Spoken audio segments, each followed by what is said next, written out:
Hey listeners, Melanie here. I know it's a busy time of year, so I wanted to jump in and remind you to take extra care of yourself and your health as we move into 2026. And speaking of the new year, wouldn't it be amazing to make 2026 the year of no more kidney stones and no more surprise and traumatic ER visits?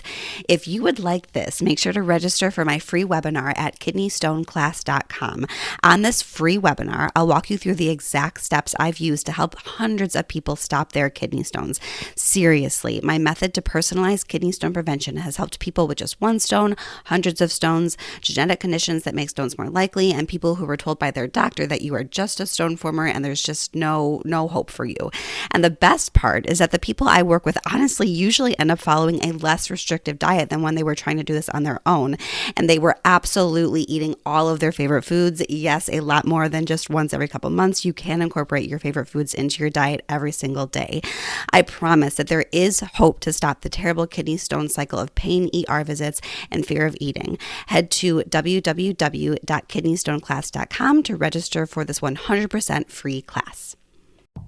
Welcome to the Eat Away Kidney Stones podcast. I'm your host, registered dietitian and kidney stone expert, Melanie Betts. After learning a ton about kidney stones and helping people prevent stones at the University of Chicago, I was fed up with all the terrible advice people were finding online. So I decided to do something about it. The Kidney Dietitian was born. This podcast is for people who want to learn what actually works to prevent kidney stones and still enjoy life, eating, and their favorite foods. Let's dive in.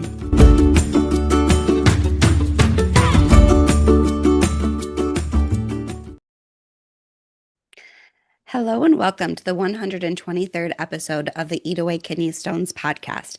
As always, I'm your host, registered dietitian and kidney stone expert Melanie Betts, and I am beyond thrilled to welcome Jen Hernandez back to the podcast. She was here a while ago to talk about, I think we talked about myths in kidney disease, but I was super excited to have her back because she actually just released her very first book, and it is amazing. I have a copy of it right here, and I'm sure she'll tell us more about it later. But yes, I'm so excited to welcome my fellow kidney dietitian and good friend Jen Hernandez to the podcast. So welcome, Jen, back to the podcast. Hi, Melanie. It's so good to see you again. I loved that I got to see you in person just last month. So Yes. it's going to tide me over until our next in-person get together. Yeah, New Orleans. I already can't wait. Yeah, me too. But yeah, thanks so much for having me back on. You've done such a great job with your podcast and everything you do for the CKD and kidney stone community. So it's always such an honor to be like in your world and in anything related, Melanie. I'm always like, I'm in totally. So Well, thank you thank so you. much. I feel the same way about you. Oh, thanks. And so for people that perhaps missed our episode way back when, can you share a little bit about who you are, what you do, and why you love kidneys so much? Yeah. So I've been a renal dietitian for the majority of my dietetic career. I've been a dietitian since 2013, and really quickly, very quickly into my dietetic career, I got pulled into the world of dialysis first because that was such a scary concept of learning the renal diet. Because I didn't get, like most of us don't get a lot of education. Even like the interns and students I work with now, they're like, no, we barely touch renal. It is a blip, which is understandable for all the things that they cover. But anyway, um, it was really just a big challenge for me. So I started in dialysis so I could really learn about renal nutrition, the renal diet, and helping people on dialysis. And then over a couple years, it transitioned into like, I need to be helping people not be on dialysis. I want to help people kind of get ahead of this. And it was just something, seeing people come in all the time, just like a terrified look on their face and thinking, how did I end up here? Or in some cases, they're like, oh no, like when I worked in dialysis in Hawaii, they'd be like, yeah, my auntie's right down there, my uncle's over there. Like it was just such Yeah. an assumed thing. Like I knew this dialysis chair was my chair. And it was either way, whether it was shock or expectation, it's still heartbreaking Mhm. because I still to this day hear people say, oh, my provider so and so told me the diet doesn't matter. Like I don't need to worry about my diet until dialysis. And I was like, no, there's so much you can Yeah. do. So And that you posted a reel last week that was something about like if a doctor says that, like it seriously could be considered malpractice. I've it is. I've never thought of it that way, but that's so true. And I would say the same about kidney stones. Like it's so well documented not just like anecdotally, like there is a lot of research to support nutrition for both Yes. kidney Yeah, all disease the and kidney stones. Like guidelines. it's mind-blowing that people are still getting that message. But anyway, I digress. No, it is. And I do like I've gotten a little bit stronger on that standpoint by putting out content like that to like help people realize don't let your provider just get away with saying that this doesn't matter. It like and I tell them the reverse. Like what if I said, "Oh, you don't need to see your nephrologist." Like that doesn't matter. Like who am I to make that call and to say like don't go see a specialist. So Hmm. we could definitely get into a whole Yeah. conversation Anyway. about that. Um, but yeah, that's basically kind of that's how Planned Powered Kidneys was born back in 2018 when I was like, no, people need to be aware. And so I just started posting content and everything. And then Planned Powered Kidneys grew and grew and grew. And now it is, I mean, for the past 5+ years, 6 years, I have been full-time at Planned Powered Kidneys, helping people in all stages of kidney disease, whether it's through the blog, it's through our Facebook group, it's just connecting with people on social media, providing some information, education there, or like you mentioned, my book, which I still can't believe I'm holding this. My book just came out last week, less than a week ago. No, 2 weeks ago. I'm horrible with dates. That's another fun fact about me. Can't keep track of dates for the life of me. I had to use a calculator to remind myself how old I turned for my birthday. I have done Um, that before when it's like, wait a minute, I literally forgot how old I am. I think that means that we're old, right? I think that's a sign. I disagree. I'm like, you know what? I see that number. I'm like, that is not true. That is not, there's no way that that number is real. So I don't know. It could go either way.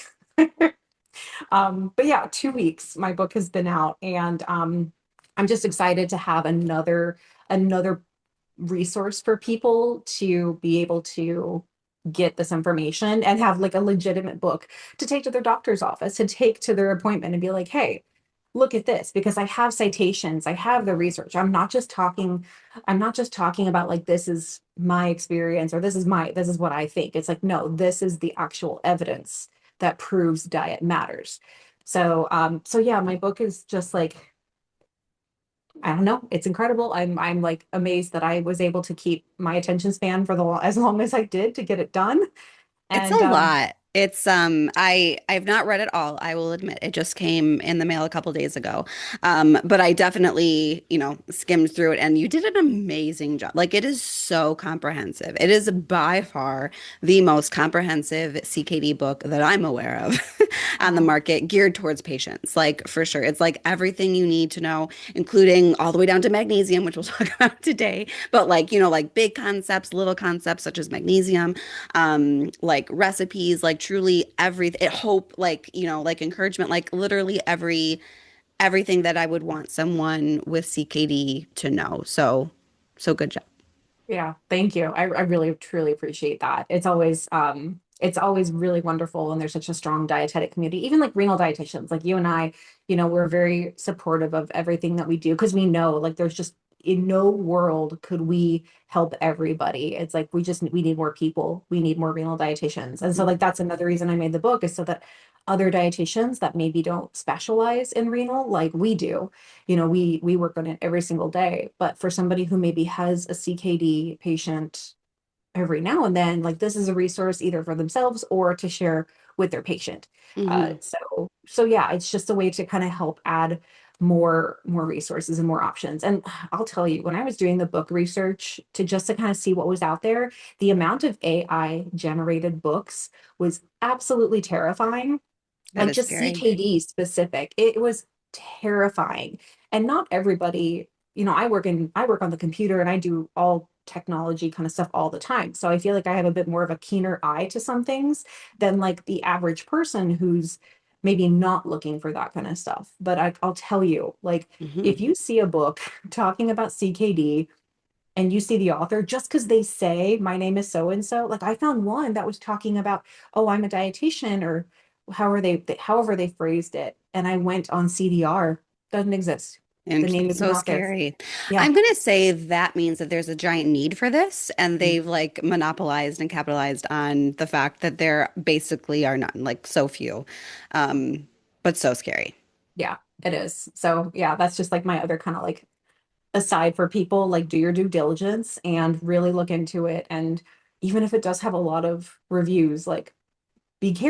careful, because the last thing you want is to come across something that AI has come up with and doesn't actually go off of the actual research, because we all know AI makes stuff up. Right. So let's, Including actual citations, as we've learned. yes, yes. Yes. So Yeah. yeah, but I don't know. It's exciting. So Yeah, yeah. And if you are at all interested in checking out Jen's book, it's called Plant Powered Kidney Nutrition, and I'll obviously link to it in the show notes in this episode, so you can go ahead and check it out. It's on Amazon, super accessible for all of us. So, yay, yay, so exciting. Um, yeah, so excited for you. thanks. So moving on to the topic at hand, which is magnesium. And you brought up this topic, which I thought was an interesting one and one that I haven't covered specifically. I've certainly talked about magnesium before, but I don't think I have a whole episode dedicated to magnesium and kidney health in general. So I thought it would be a really fun topic to dive into. Why did you like, what do you think is so cool about magnesium? Why did you want to talk about magnesium today? Well, for one, I think there's so many other nutrients that get so much hype in the CKD world. Mhm. And I'm really looking at potassium, like, And phosphorus. yeah, phosphorus, potassium, sodium, like the go-tos. But to me, magnesium is one that, for one, I feel like it has become a lot more popular, even in the general nutrition realm lately, Hmm. because of all of magnesium supplements talking about like all the things it can do for you, how it's just such a like a powerhouse supplement or whatever. Like there's just a really big push on it lately, I feel. And then on the other side too, I was just telling you before we started recording about how I just had a client earlier today and she was getting like 25% of her magnesium for the day. And it's not something people really think about. Again, it just gets overshadowed, but magnesium is so important in the body. And so I was like, you know what? This isn't talked about enough. And so maybe we can make the shift to highlight the importance of magnesium and for people to kind of be thinking a little bit more about that. And then also even still to connect it back to something like potassium, because it's one of the, like, no nutrient is totally isolated. It's, if you're going to cut down one, you're going to cut down other ones automatically, because foods have a variety of nutrients. So Hmm. I just wanted to kind of bring this into a reminder for people that, there's other nutrients. If you think you have to cut out potassium, don't forget about the other things that you're going to be sacrificing. So I thought, you know what, Yeah. let's give magnesium its moment in the sun. Let's everyone's talking about it. Let's put our kidney spin on it, right? Yes, exactly, exactly. Yeah. Yeah. I also love it because it's kind of, I think you and I both are very much like nutrition by addition, not subtraction. They say like thinking about adding more good things and good things that are going to help nourish your body as opposed to thinking about all these things that are, quote, bad for you. And I feel like magnesium is another thing that we can add to maybe things like plant proteins or fiber, right? These things that we want to get more of. I think Mhm. it's very legitimate to add magnesium to the list of things that for anyone probably, but especially people, especially kidney patients, focused on getting more of in their diet. Yeah, and I'll add too that I do find from my work with people that a magnesium supplement is actually a more commonly prescribed supplement, whether it's Mm, for magnesium suppletion or repletion, or if it's for maybe a digestive issue, or whatever the case is. I just feel like I see it more and more commonly hmm. on somebody's med list, as opposed to like a potassium supplement, not that common for Yeah, CKD, but yeah, magnesium does tend to happen more yeah, frequently. So I do find myself talking about like magnesium rich foods and how we can incorporate it dietarily, like not to say, if it's a prescribed supplement, like that has a place for a reason, but like let's look at other alternatives that you can add so that maybe down the road you don't need the supplement. yeah. But yeah, again, it's just something that people maybe just don't realize how important it is. Yeah, because turns out you can get nutrients from food. You don't have to get them from supplements. It's wild. Surprise, It's surprise. wild. And probably better from food. I feel like the thing I most see magnesium outside of kidney worlds, like in the general nutrition world, is sleep. I feel like there's everyone's taking magnesium for sleep, and I honestly haven't dived into the literature for that at all. Have you? Just I looked into some of it, and there was some research to say like it could be helpful, but I don't think that there is enough for it to be like we should all be taking it. yeah, Yeah. yeah, exactly. I think just like a lot of nutrients, the first and foremost problem is we're not getting enough. And that really is the case. The research shows that people are getting around 300-ish milligrams per day of magnesium, whereas the recommended amount is about 320 for women, 420 for men. But even women at that 320, they're not reaching that amount still. Hmm. And my client that I was just talking to 2 hours ago, she was getting less than 100 milligrams a day. Like it is just something that we're not getting enough of. So let's look first at, what can we put in for food that is really enjoyable, rather than let's put another bottle next to the 20 other bottles of your Hmm. pills and supplements. Like, let's make it more tasty and enjoyable. Hmm. Yeah. And there's, of course, other benefits that are going to come along with those magnesium-rich foods, like you sort of mentioned before. Mhm. Yeah.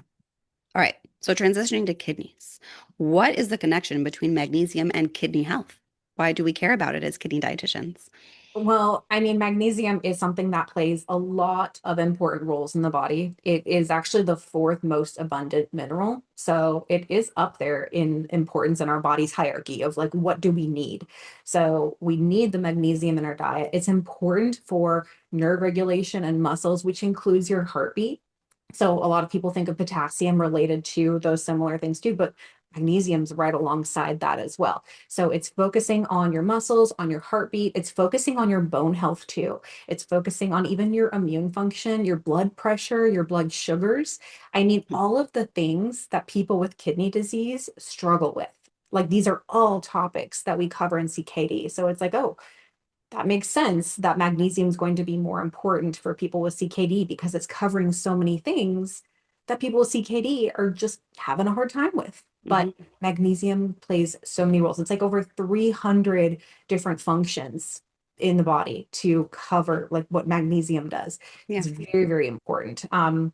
It also helps with, well, it's also related to kidney disease in the sense that because it's this additional mineral, the kidneys are taking care of it and managing it. So that's the other concern is with CKD. How is the kidney going to handle it? Is it going to be able to filter it out well, or is it going to be losing too much of it, or just not being able to retain it? Because people with CKD can suffer from high levels of magnesium or hypermagnesemia, or they can have low levels of magnesium or hypomagnesemia. So it kind of goes either way, which is very common. That's kind of the standard for CKD, which is why there is no renal diet, because it can go either way. But because the kidneys are also directly related to how it's being filtered and protected, not to mention all the other focuses, that's why we need to look at it for people with chronic kidney disease. Mhm. Yeah. I'll add that many of the things that you mentioned magnesium as being involved with are big concerns for the kidney stone population as well. People with kidney stones are at higher risk of, or people with diabetes are more likely to have kidney stones. Also, there's a huge connection with like high blood pressure and cardiovascular disease and all those types of things. So I feel like it's very relevant for both a kidney disease as well as kidney stone population. Hmm. And another big topic on the CKD side too is it magnesium helps prevent vascular calcification. This is something for CKD, kind of like a long-term problem. Like, it's not something that's going to happen overnight.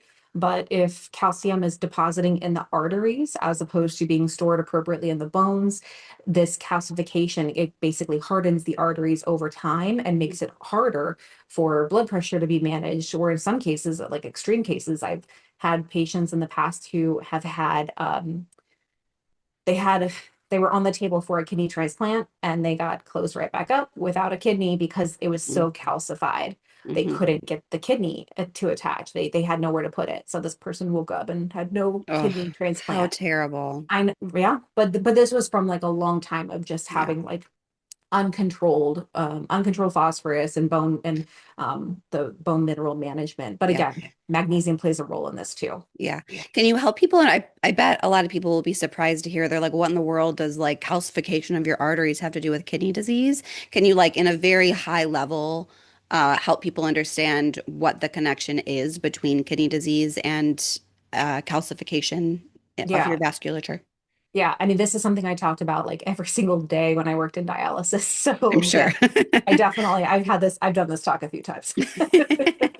But yeah, kind of really the big picture overview is there is this imbalance, this extra phosphorus that is accumulating, it's collecting in the bloodstream. And most people get way more phosphorus than we need. And even like non-CKD, somebody with totally healthy kidneys, like we as humans get more phosphorus than we need. But with people with Mostly kidney, from processed foods, I'm gonna throw out yes. there. Yes, it's from additives, it's from Yes. processed foods, it's not from beans, it's not from nuts, it's not from plants. If you're still hearing that, that person is going off of very old guidelines, but is from processed foods. But this long-term accumulation of phosphorus in the blood, what it does is, I always say phosphorus and calcium are best friends. And so when phosphorus is out, calcium's going to come with it, and calcium is coming from the bones. So it's pulling the calcium from the bones, making the bones weaker. And then this like basically crystal of phosphorus calcium is floating through the blood and eventually starts settling in soft tissues. And that is happening time and time again, over and over again for a long time. This is not like if you have one high phosphorus level, it's going to be all done and gone. This is like years of not managing. So if you don't have problems with your phosphorus, like this is not going to be anything in your future. It's just a matter of paying attention to processed foods. But yeah, over time, those little crystals are collecting and it's hardening the arteries. And our arteries, our vessels are supposed to be flexible to help control blood pressure, whether it's expanding to help relax or it's tightening the vessels to help increase blood pressure. That's what's going on. But if they're hardened, and anyone who's listening who has worked in dialysis, maybe has used a dietitian, may have used like the red vines versus the uncooked pasta. Like that was our Oh, explanation, our visual explanation. I like that. That was the go-to. So you would have a red vine, which is kind of squishy, right? And then you have the uncooked pasta, which is rigid, not doing anything. And that was the visual example of like you're going from this to the pasta. Mhm. And so that's what happens over time with the calcification. And it's very, very harmful, deadly, can still cause a stroke, heart attack, just like higher cholesterol in the blood. So that's basically the overview. Does that work? Yeah, basically, with advanced kidney disease over time, your kidneys can't get rid of that phosphorus as well. So it starts building up in your blood. And with that phosphorus comes that calcium that binds and calcifies your arteries, which puts you at high risk of all sorts of heart stuff. Yep, Yeah. I exactly. also wanted to throw in there because you mentioned calcium phosphorus, and we talk about calcium phosphorus stones sometimes Mhm. here. And so I just wanted to point people to an episode that I recorded recently, episode 116, where I talk about dietary phosphorus and calcium phosphate kidney stones. Just in case you want to learn more about that, you can check that out because there is definitely some differences. That's one of the differences. A lot of similarities between CKD nutrition and kidney stone nutrition, but phosphorus is one thing that's a little bit different. So I wanted to point people to that episode just in case. All right. And magnesium, going back to magnesium, we're all over the place today. Well, I mean, Is that's the point though. Like it's all connected, everything is right? connected? We can't talk about just one thing without being like, and this and this and this and this. Like Yeah, that's just the way it works. right. Absolutely. Yeah. So magnesium is related to all of this calcification or non-calcification potentially, right? Yes. In CKD and in general. Mhm. Um, what about kidney stones? How does magnesium play a role in kidney stones? So magnesium is also very helpful and important for people with kidney stones. And again, like I mentioned, most people aren't getting enough anyway. So for people with kidney stones, thinking about your magnesium and getting magnesium-rich foods is another really great opportunity, which I'm sure we'll talk about that a little bit and get into like the controversy, in quotes, controversy over that. But magnesium basically helps by binding to oxalate. So it is also making that it's preventing the oxalate from binding to the calcium and creating the calcium oxalate stones.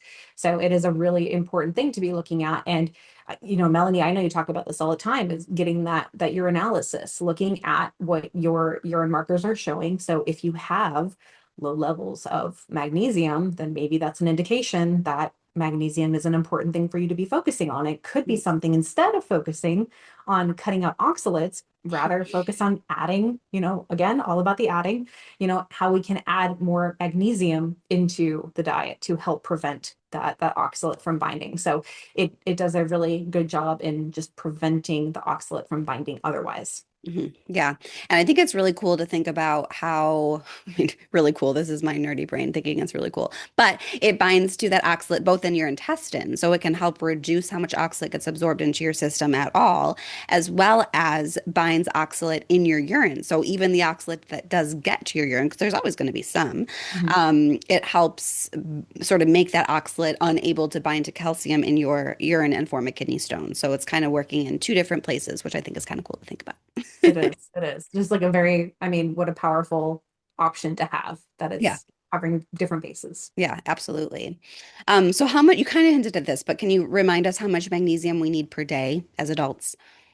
Yes. So for women, it's about 320 milligrams per day.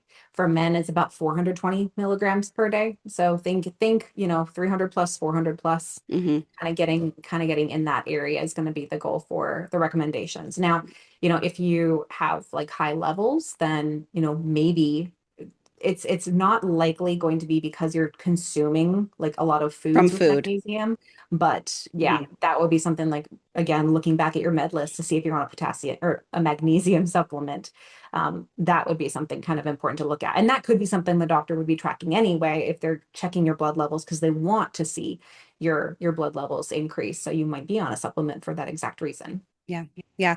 And unfortunately, it sounds like the average US intake is only about 300 milligrams. So certainly low for the men threshold and slightly low for women, especially when you consider that's an average, right? I'm sure that if we looked at the percent of people that are way below that 300, it would be pretty high. So, Yeah. Yeah. And again, like my most recent example of this is my client who, another big kind of conversation in the CKD world is the GLP-1 meds and everything that are coming out. And so she's on this GLP-1, has like negative appetite. She is just not hungry. She's struggling to eat. And so I was looking at her food recall and she was getting not even 100 milligrams. So mhm. I think the case for a lot of people right now because of these medications that are appetite suppressants, that they're just not eating well, period.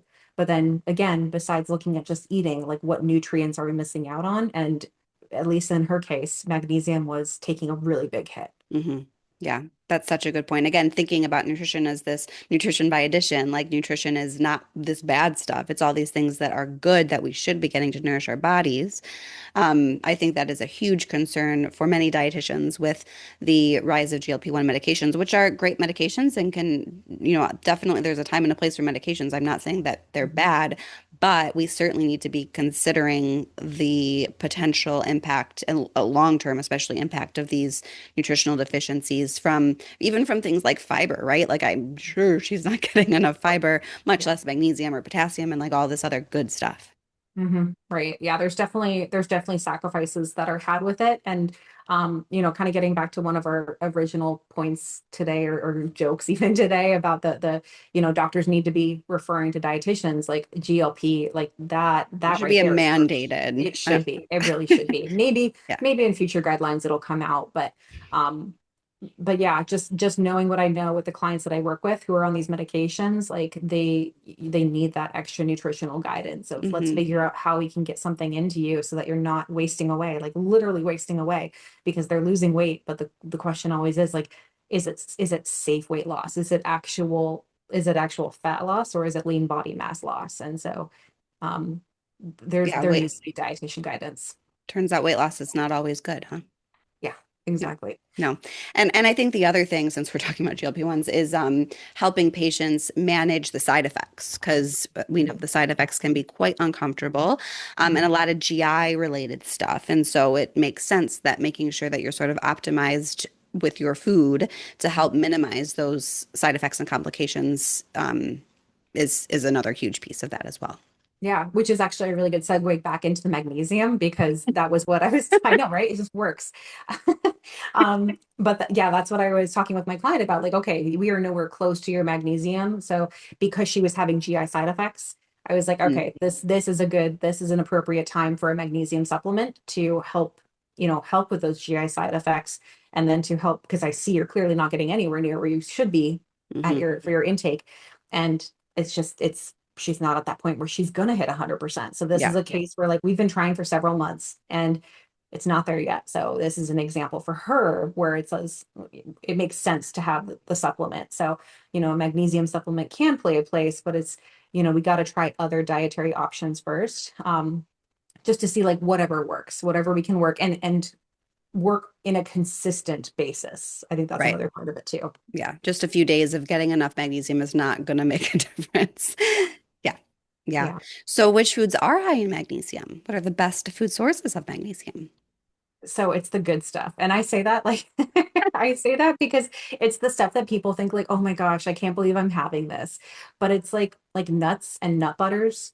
I mean, those are really good sources. And I know this is where I joked earlier about like, oh, the controversy, quote unquote controversy of foods. Cause immediately we start talking about foods that are good and people are like, oh, I thought I couldn't have that. Like I thought that Immediately. wasn't okay. Like nuts and oxalates, that's a big problem. But it's like, well, but if you're eating a food that also has magnesium, and then we know the magnesium is binding to the oxalate, then that oxalate kind of becomes void. Like that's Mhm. not the problem, but you're getting the magnesium to help with that.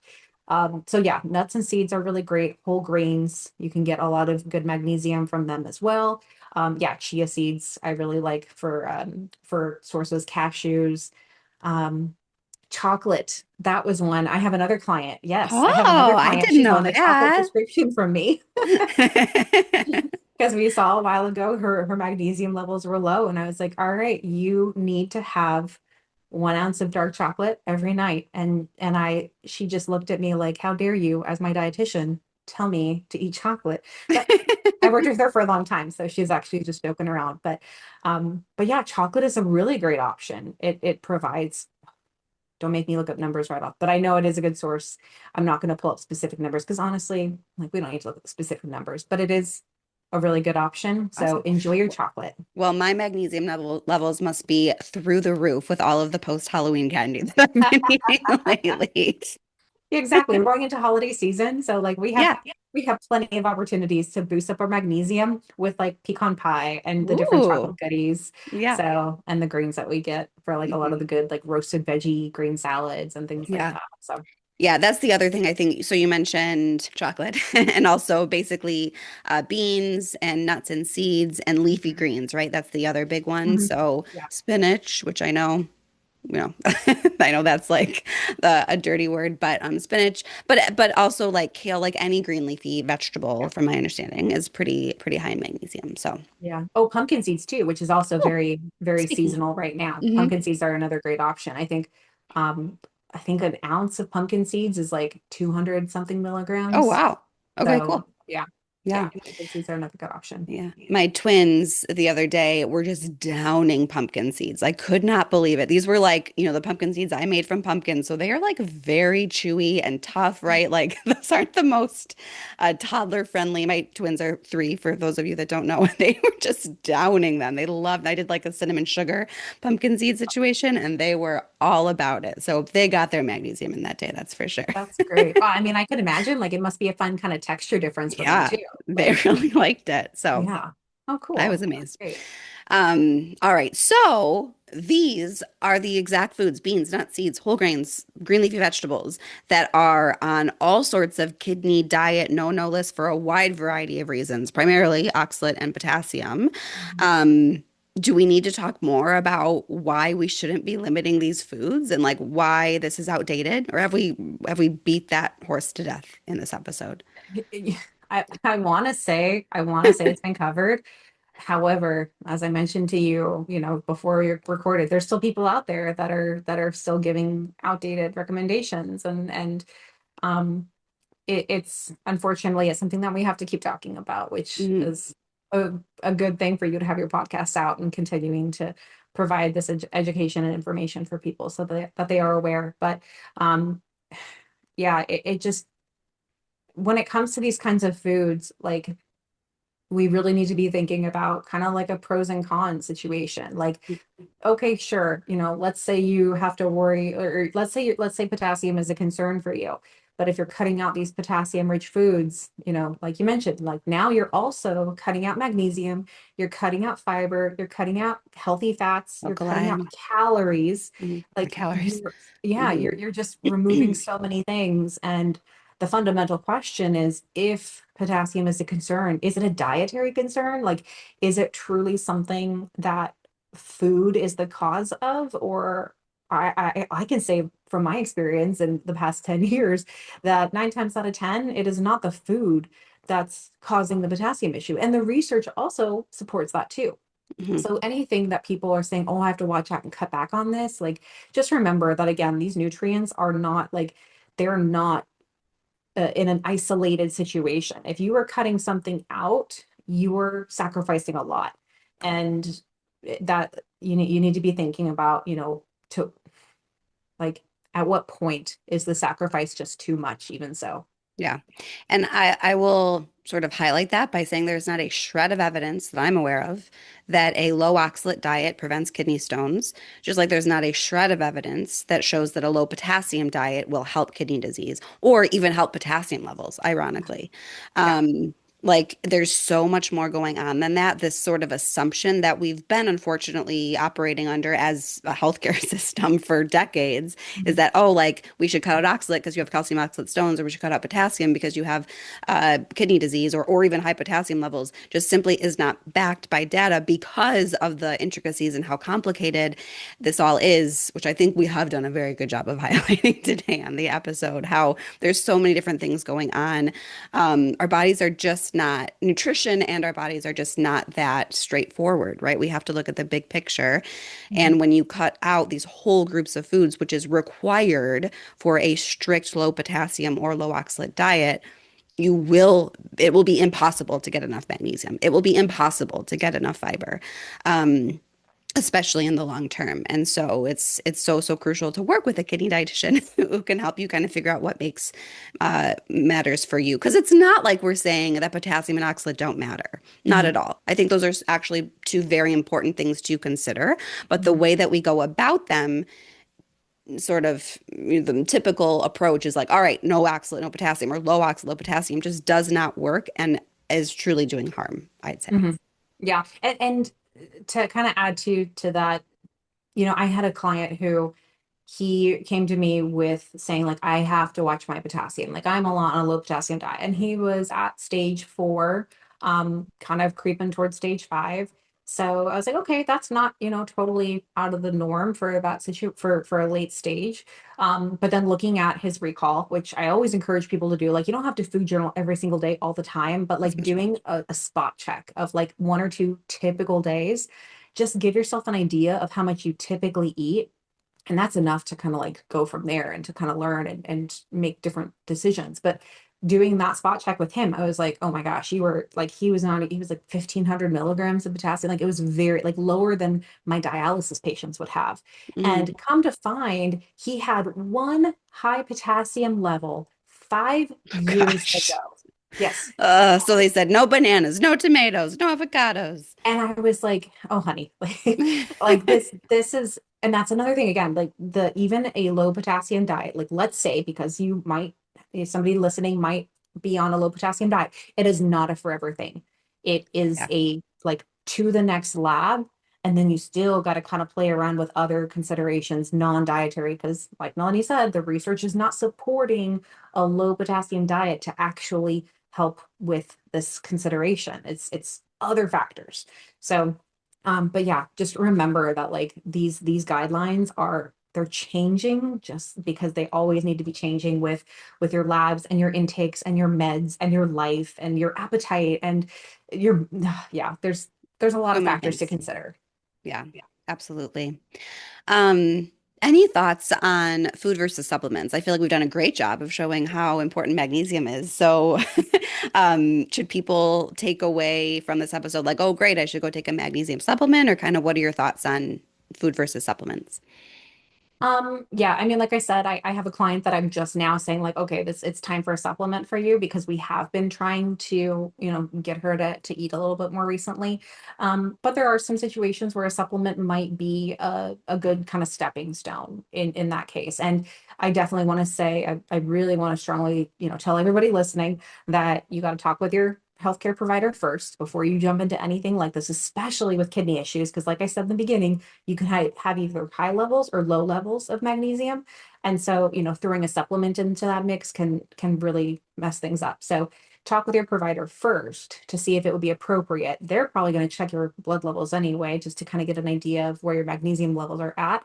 And then maybe, but I'd much rather have a quote unquote a nutrition prescription of 1 ounce of dark chocolate and pumpkin seeds per day. Like that to me sounds like You a could make much like a better. pumpkin seed bark situation. Yeah, yeah. Yeah. I a trail mix, Or trim them. like Yes. yeah, there's a lot of good options there. So there are situations where supplements can be helpful. But again, it's not as dietitians, we're totally biased, right? Because we're like, yes, food, absolutely. But it's a good bias, right? It's Mhm. it's we're just saying, yes, enjoy food and eat more and don't cut out food in order to get another pill bottle on Yeah, your that shelf. doesn't make any sense. It Yeah, doesn't. and I think especially like a supplement of anything is a super large dose of the thing, right? Of whatever the supplement is. Like that's like the definition, it's the point of the supplement. And especially for kidney patients of any type, I mean, that makes me nervous for anyone, but especially for kidney patients when the kidney is literally like what it does is lots of things, but what it does is like gets rid of excess stuff. And when you can't do that as well, Mhm. in kidney disease, or the urine, which is, of course, what the kidney makes, and the urine chemistry, when that gets all messed up because you just took this giant supplement, like that could potentially mess with the kidney stone risk, right? So, like, it makes me so nervous to just kind of add these supplements when these are super large doses. When you were instead, is if you focus on things from food, there's all sorts of checks and balances. There's like a zillion things in that food, and Mhm. your body has like a gazillion different enzymes and checks and balances to help your body take what it needs from that food, whereas Mhm. supplements sort of bypass a lot of those systems.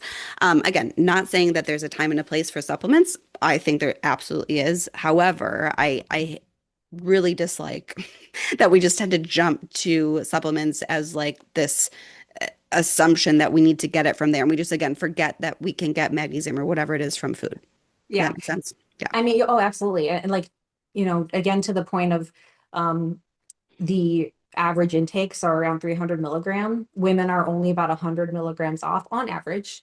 So, you're looking for adding one thing, one magnesium food Yeah. that It's, has yeah. 100 milligrams. So again, you could do like a half an ounce of nuts. Like Hmm. it's like or in some cases like an ounce of nuts. But Very again, doable. very doable, and it's not making a huge change, and it's probably going to save you a lot of money too to Hmm. just focus on the things that you already have in your kitchen or even things that are on sale at the grocery store compared to the supplements that are, again, they're not. If you find a supplement that's like 100 milligrams, which that's not usually what they sell, so that's another thing too. But it's Yeah. just going to be easier to just add a little bit more of something in your diet that's already a source of Yeah. magnesium, just a little bit more. Yeah. And more healthful because that food is also going to have fiber. It's also probably going to have antioxidants, like Oh, all don't worry, sorts of. they'll just throw a fiber supplement on top of it, Right, so right. okay. Of course. Yeah. Of course, yes. So food first whenever possible, right? I think that's the take home message. We're not opposed to supplements. It's just that if we can do it from food, why not? Because it's going to be a whole lot more a healthful way to go about getting any nutrient when possible. Yeah, absolutely. Yeah. Are any last things that we need to add to this episode before we close?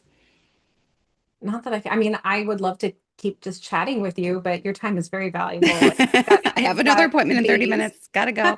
I know, I know, but no, I think we did a great job covering it, talking about a lot in this area. So I just thank you again for letting me come on and chat a lot about magnesium. Yeah, absolutely. It was a fascinating conversation. It went in all sorts of directions that I didn't anticipate. So that was great. That's usually Um, how my conversations go. So yes. So where can people find and connect with you if they want to connect with Plant Powered Kidneys after this episode today? Well, the best place would be on our website at plantpoweredkidneys.com. There's a contact page. You can reach out to us right from there. But I'm also pretty active on social media. So you can find us on Instagram or Facebook for Plant Powered Kidneys.